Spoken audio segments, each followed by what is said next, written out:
Well, talk about side mirrors. Let me punch about the power of debates and ideas. Must we all agree on an issue? Of course not. Can we agree to disagree? Yes, by all means.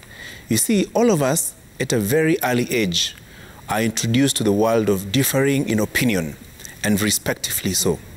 Back in the day, at Karori Primary School, P.O. Box 35 Karori, we were encouraged to join the debating club. That time, we were taught to debate robustly, water down our opponents' arguments with solid counter-arguments, and even convince our opponents to abandon their point of view. Remember that classic kuvuka sakafu mwendo wa aste aste? At no point were we taught that you must heckle and boo your opponents or sponsor goons to punch them into submission.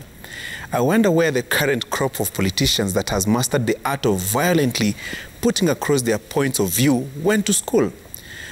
But at the same time, I'm of the strong opinion that civility has classes. I followed today's requiem service in honor of the late cabinet minister Mzee Simeon Nyachae. I then compared that ceremony with the burial of Kisii Deputy Governor's father, a week ago, where lawmakers Simba Arati and Silvana Sosoro turned it into a boxing ring. I obviously don't expect a repeat of the fiasco at Gusii Stadium during the funeral ceremony of the late Mzee Nyachae. I truly hope I did not speak too soon.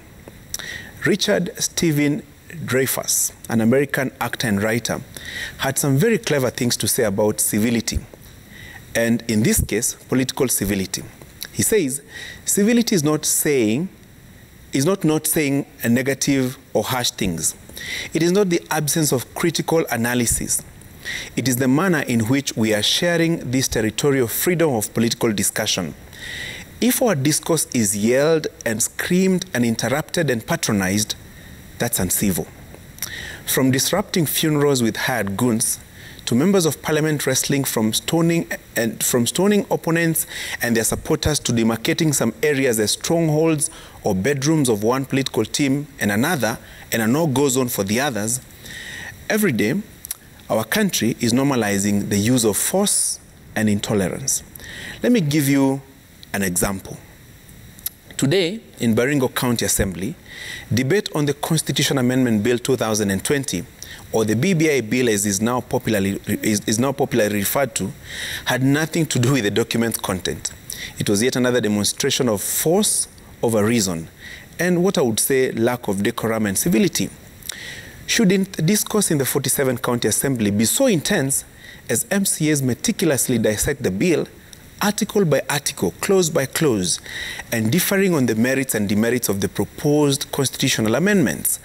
One would argue that Chapter 6 of the Constitution on Leadership and Integrity outlines how public office holders must behave. But Sandra Day Okonya aptly stated, unfortunately, civility is hard to codify or legislate, but you know it when you see it. It's possible to disagree without being disagreeable. For example, in Baringo County Assembly yet again today, the point of departure was not so much about the bill's content, but on which side the MCAs are allied to. That is the Deputy President's side and those in Senator Gideon Moi's political camp.